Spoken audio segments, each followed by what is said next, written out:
Hello, you're listening to Second City Sermons, a ministry of Second City Church in Midtown Harrisburg. It's our hope that these sermons will draw you more into the life of following God, Father, Son, and Holy Spirit. Please consider coming and joining with us each Sunday morning at 10 a.m. in the heart of Midtown Harrisburg. You can find us online at secondcitychurch.org and on Facebook, Instagram, and YouTube. We hope you enjoy this sermon. God bless. Lord, the pattern among your people, Israel being brought out with wild, miraculous signs that you gave Moses to do there in Egypt, one after another, and then not remembering you and not trusting in you when they come to the Red Sea, and having passed through the Red Sea, thinking that the food was better back in Egypt, Lord, not remembering your care. God, I pray for us this morning, Lord, we who often have spiritual amnesia, that you'd be at work in us, Lord, and that we would live a life of faith in a God who provides wildly, abundantly, graciously, perfectly. Teach us now, we ask, Lord. Amen. All right, so it is funny, but not really, the things you forget, right? I'm gonna guess that we have all had this experience where we've had breakfast and we're about to leave, and we go into the bathroom to brush our teeth, and we ask ourselves, why am I in here? What am I doing? We go into a room, we're like, what was I supposed to grab again? There is something that in our family we mostly laugh at it, but we also, well, my kids and Melissa shake their heads. There's these 3 plates. They're just like, the 3 plates, each color goes to one of my children. They've been using the same colored plates for 7 years, probably. I mean, since Henry was born. I could not tell you which color goes to which child. And I'm telling you, I am never going to get it.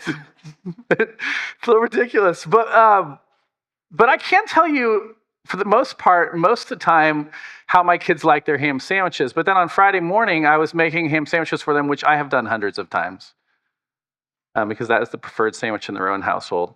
And Lily and Henry, they like mayo on their ham. And for James's, I put mustard on one side, and I put it just like, I made it so that it just went to the edge of the bread perfectly. And then I put mayo on the other side, and I did the same. It was just like so perfect. And so I made this sandwich for him, and he only likes cheese. I gave him 2 pieces of cheese. And it was just a really nice looking sandwich. And so I was like, hey, bud, look at this beautiful sandwich I made. And you wouldn't believe it, but inside, the mustard is perfectly to the edge, and the mayo is perfectly to the edge. And he goes, but I don't eat mayo. It's like, oh, yeah, I know that. I have made so many ham sandwiches. I know that.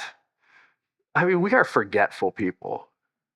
And of course, sometimes it's funny and sometimes it's not. It's not very funny if you, forget your anniversary or to call your mom on her birthday, or to leave that homework assignment that you belabored over for 2 hours at home when you were supposed to turn it in. Those aren't very funny. Amnesia seems to be something that all of us experience to different degrees or another. And I think this is also why there are so many songs about remembering. Dave Matthews, Do You Remember? Right? Maroon 5, Memories. How about the great Seattleite Macklemore, Good Old Days? Remembering the good old days. It's why there's a whole industry really in crossword puzzles and Sudoku, right? Because we believe that if we do these, our memory will last a little longer as we age. And I think it's also interesting that the Bible seems to talk about remembering a lot. It talks about remembering quite a lot. I mean, Isaiah, again, talked about how the people forgot the Lord just after he brought them out and saved them, as if he was not able, right? And then if you keep going, right, actually in Deuteronomy, the book that is written right before they enter the promised land, again and again, Deuteronomy is saying, remember, like in chapter 5, verses 15, for example, you shall remember that you were slaves in the land of Egypt, and the Lord your God brought you out of there with a mighty hand, with an outstretched arm. Again, Isaiah, remember the former things of old, for I am God, and there's no other. I am God, and there's none like me. Or Romans, to get into the New Testament, chapter 11, remember, it's not you who support the root, but the root who supports you. Or our passage this morning. Part of what's going on in our passage this morning is this call to remember, okay? So if you look actually at the last sort of paragraph first with me, the paragraph that begins in verse 14, here we have this call to remembrance. Jesus, we learned right in verse 13 that he's back in the boat again. He's done this a few times, right? We've had a few boat crossings so far in Mark. He's back in the boat with his disciples. And verse 14 says pretty starkly, now they had forgotten to bring bread. Actually, then down in verse 16, right, it says, and they began discussing with one another the fact that they had no bread.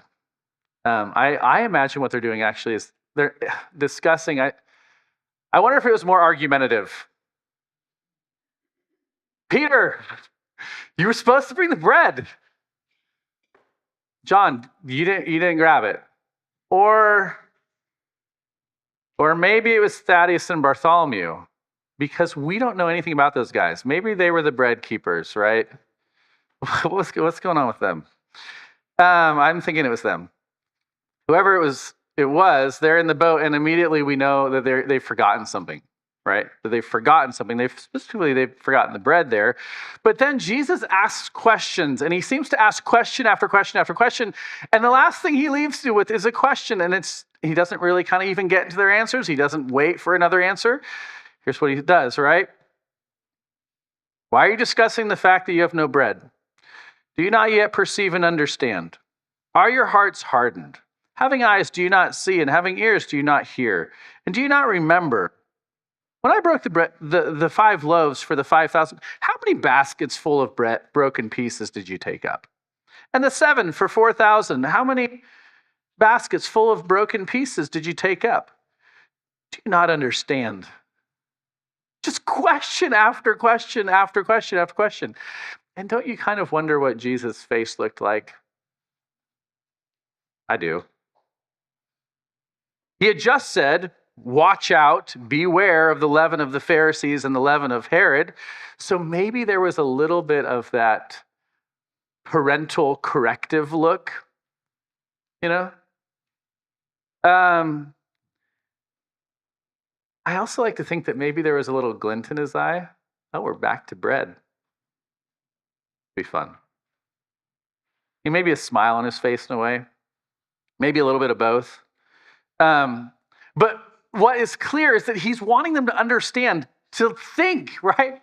To think about who he is. Think about whether or not they will be cared for. Think about whether or not they will have enough.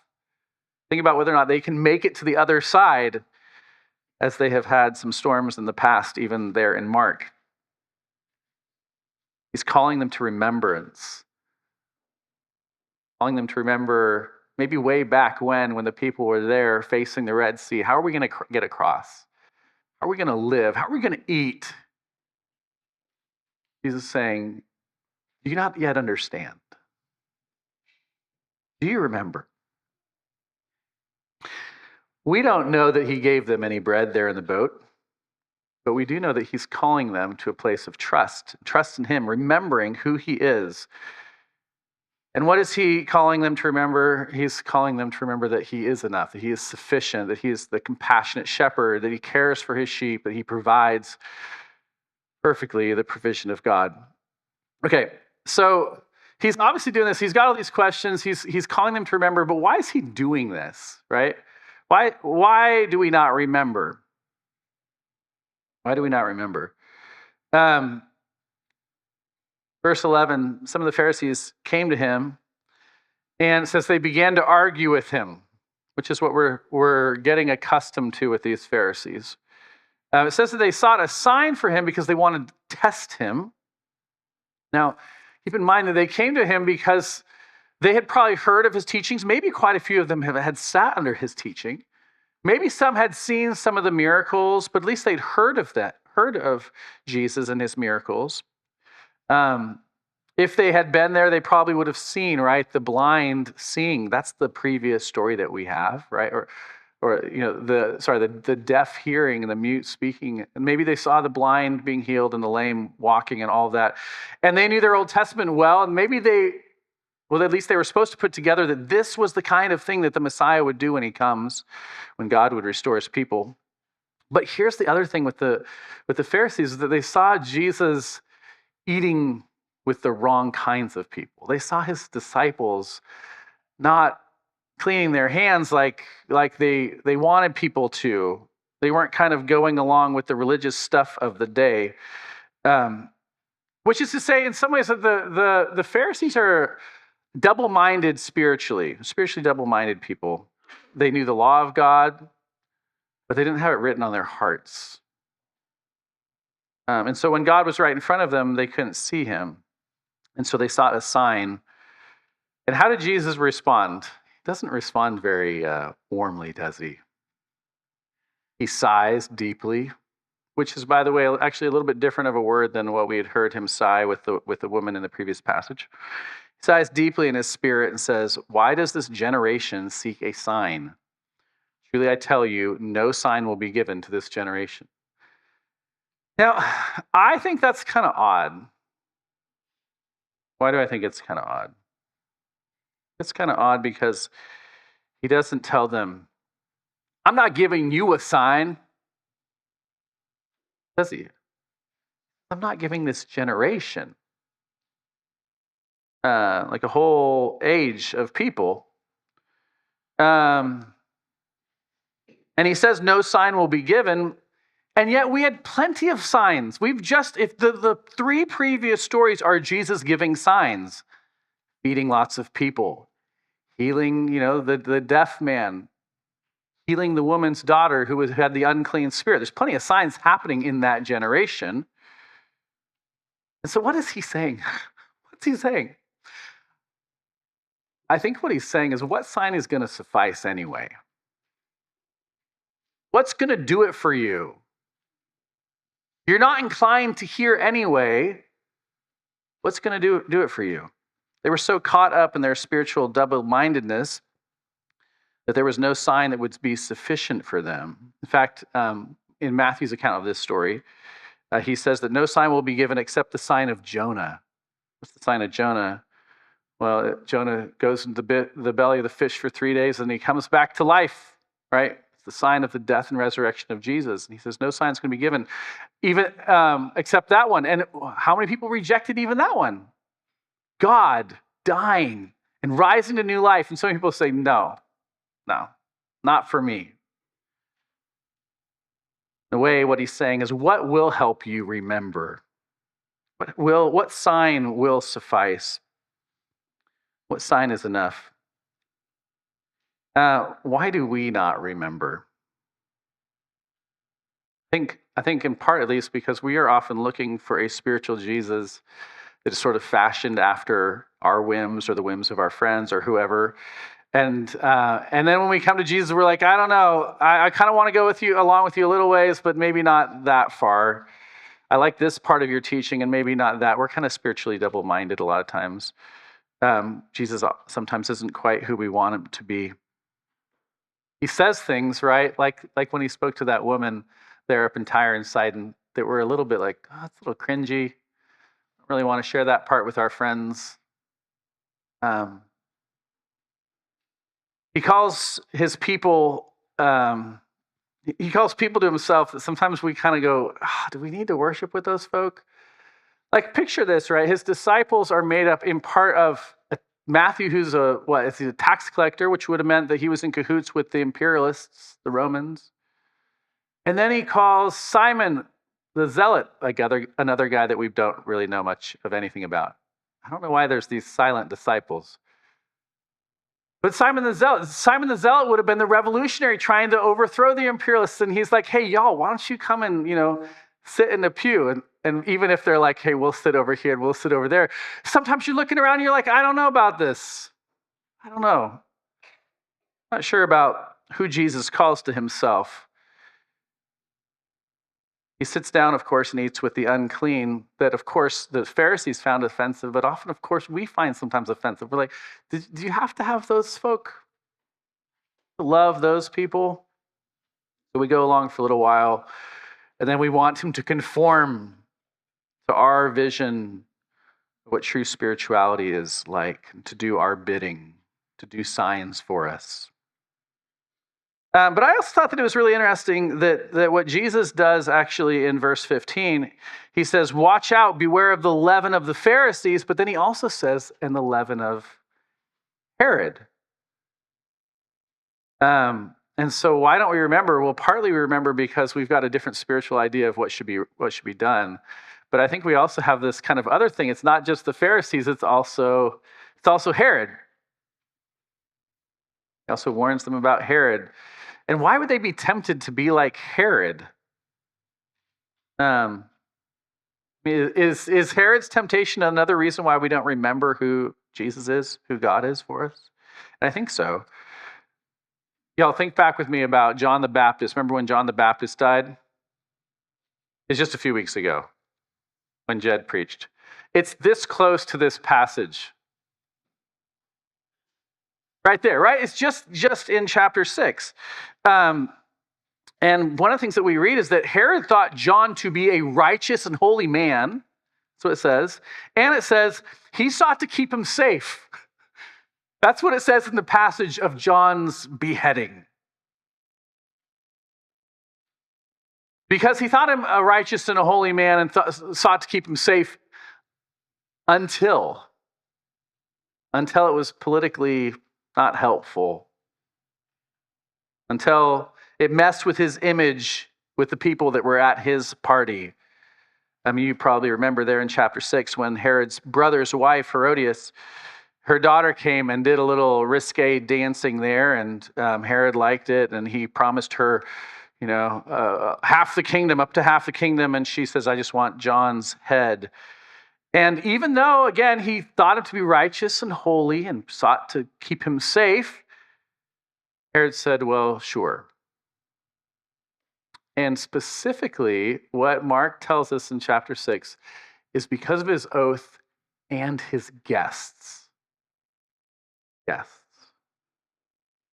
Herod was politically double-minded, right? How about that? I mean, we want Jesus to give us all kinds of signs, right? So we don't forget who he really is, but we really want him to conform to our image and do the kind of signs that we like, right? And we often want to go along with Jesus while it is expedient for us. We get caught up, of course, with political power. How does Jesus fit in with my party's vision of life? We want to go along with Jesus just so long as the crowd around us kind of is okay with it. And as soon as their eyes go, what are you going to do? We go, I don't know. Let's be done with him. And Jesus warns his disciples, and he's warning us about this kind of leaven that makes us forget who he really is. I know, because many of you have restored our sourdough starter, that quite a few of you have gotten into sourdough making. And you know that this little leaven can affect the whole loaf, just a little bit. In fact, probably what you have heard, as I have, is that one of the wonders of sourdough is that it tastes different where you are because it's largely the wild yeast that affect it. So it has to do with where it's growing and what sort of air it's breathing, right? You likely know that it doesn't take a lot of leaven to affect the whole loaf and to give it flavor. And so the warning in some ways is obvious. The warning is to be aware. Be aware of the air you are breathing. Like, I mean, they're not hanging out with Herod, but they are sort of breathing the same air, being taken over in the same kind of way. Be aware of what you are listening to. The political and religious air you breathe, the podcasts we listen to, the news accounts we scroll. Be attentive, because what he's saying is just a little bit can get in and throw the whole thing off. Jesus says, remember, and be careful of the ways that you're inclined to forget.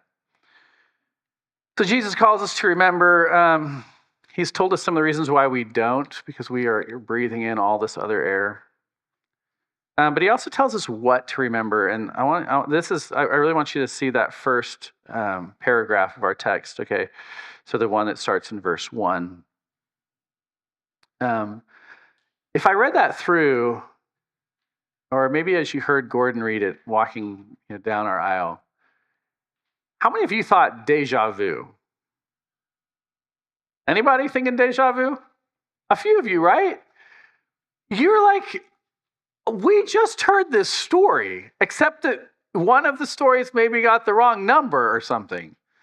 There's 4,000 in one, 5,000 in another. There's 12 baskets in one. There's 7 in another. And again, brothers and sisters, if you just turned your page, the left page just over, it's right here again. It's right after the story of John the Baptist. It's right there. So close. It's a déjà vu.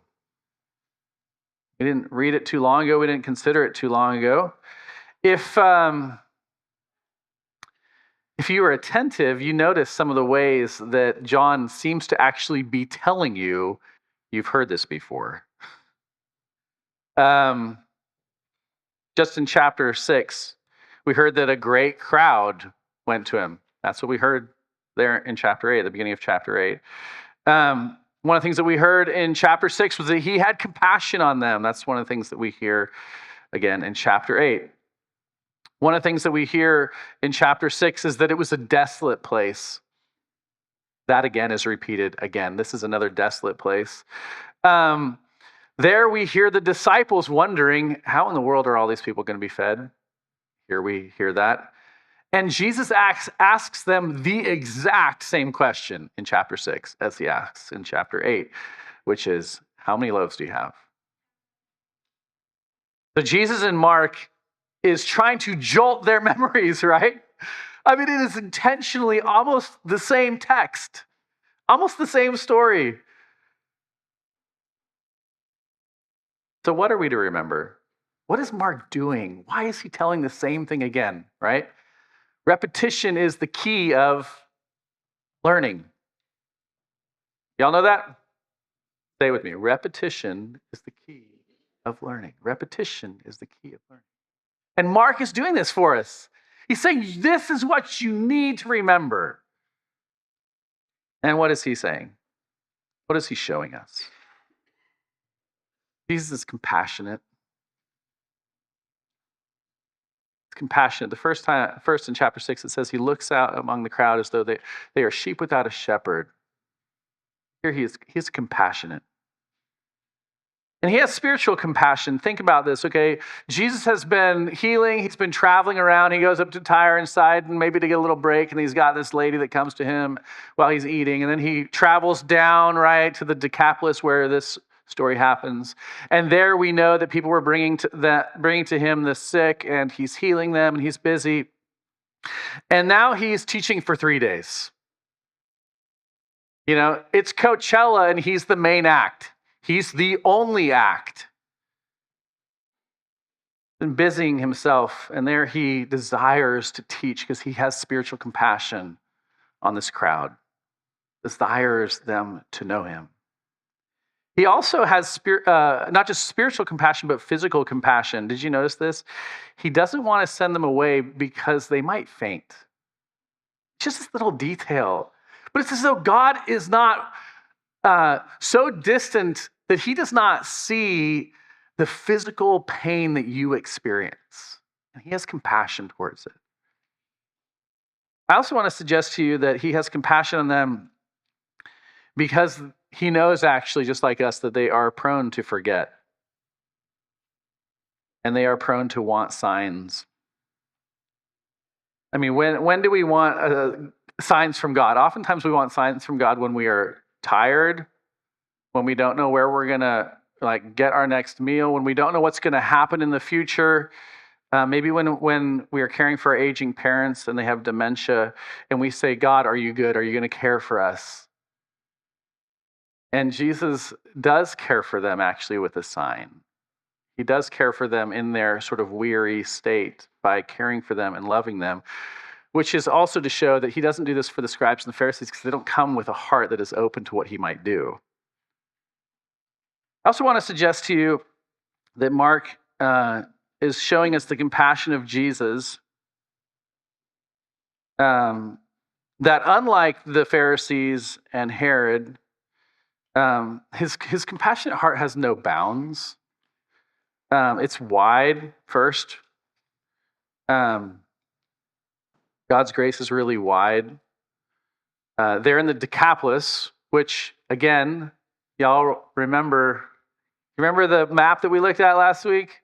Right, here's the Mediterranean, here's Israel. The Decapolis is on the other side of the Sea of Galilee, which is outside of the Holy Land there, right?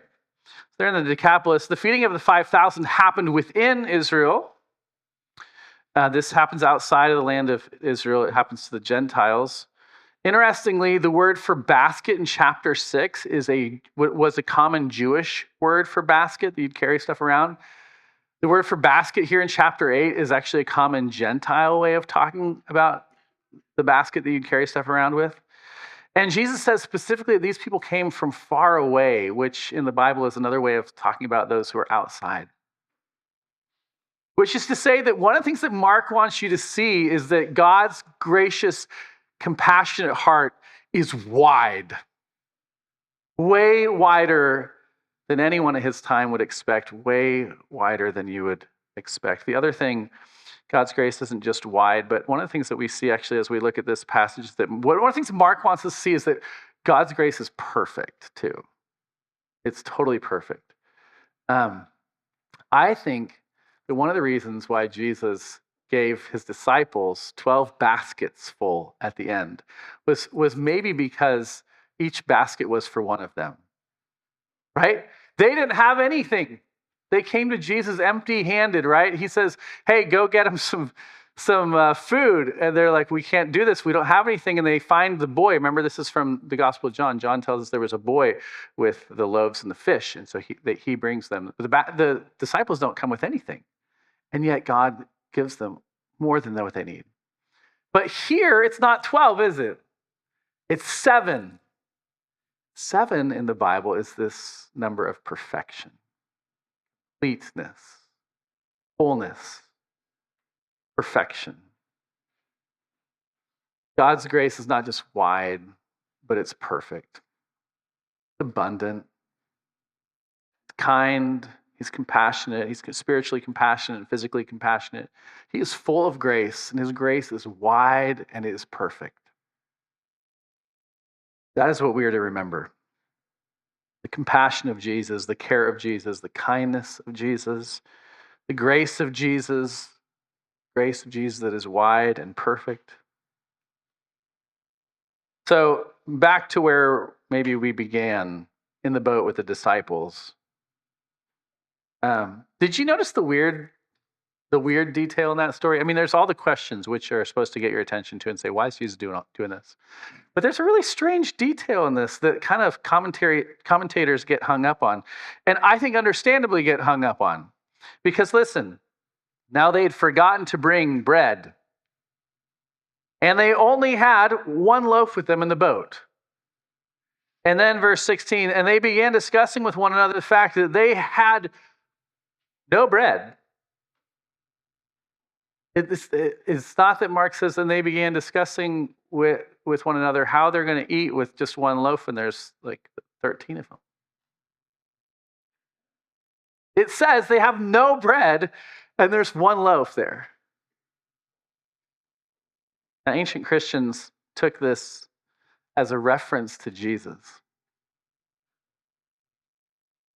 That Jesus as the true loaf, the bread that comes down from heaven to care for the people of God. That if you have Jesus, you have enough. If you just have the one loaf that is Christ, and to feed on him will be sufficient. It'll be perfect. It'll be plenty. It'll be wide. His kindness will be for you. If you just have that one loaf, then you will be cared for. What we've seen, of course, in these feeding stories is that in ways, the amount doesn't really matter, does it? One story you've got, the 2 fish and the 5 loaves. Another story you've got 7 loaves. One story you've got 12 baskets left over. One story you've got 7 baskets left over. Part of the point is the number doesn't matter one bit. If you've got Jesus, have enough. If you have Jesus, you have enough. You enter the boat and you forget the bread and you just want to go off on each other. Jesus responds by saying, do you understand? Do you remember what I did with the 5,000? Remember what we did with the 4,000 folk? Remember how much you gathered up at the end? Of course, what does Jesus do when he has these 7 loaves? Once again, what does he do? Same thing he did in chapter 6. He takes them, he blesses them, blesses the Father for them, breaks it, and he gives it. What is that doing again for us? It is calling us to remember. Remember the wide, kind, compassionate grace of God and the perfect grace of God. And so let me leave you with the question that this text leaves us with. Do you not yet understand?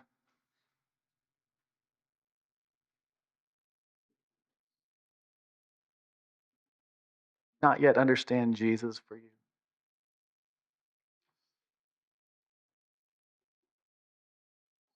Pray for us. Lord, how forgetful we are. How much we argue with one another, worry, how much we live out of scarcity, hoarding, demanding other people do what we want them to do. How often we think of power, our need to grab it like the Pharisees and Herod. How often we are double-minded people, spiritually speaking, coming to you while it is expedient. How often we are double-minded like Herod. Yet, Lord, call us back to remember who you are for us. Your abundant, lavish grace for us that is wide, that is perfect, that your love for us has no bounds. We get in the boat of life, which we do often, and we don't see what we think we need, and we start throwing punches and words and lots of worry. God, would you call us back to remembrance? You help us understand, Lord, that with you, it's enough. Hear this prayer. We offer it in your name. Thank you for listening to Second City Sermons podcast. We hope this sermon has encouraged you to worship God and to celebrate the gospel of Jesus. Please consider subscribing to this podcast and joining us in person each Sunday at 10 a.m. You can find us online at secondcitychurch.org and on Instagram, Facebook, and YouTube. Thanks again for listening. God bless.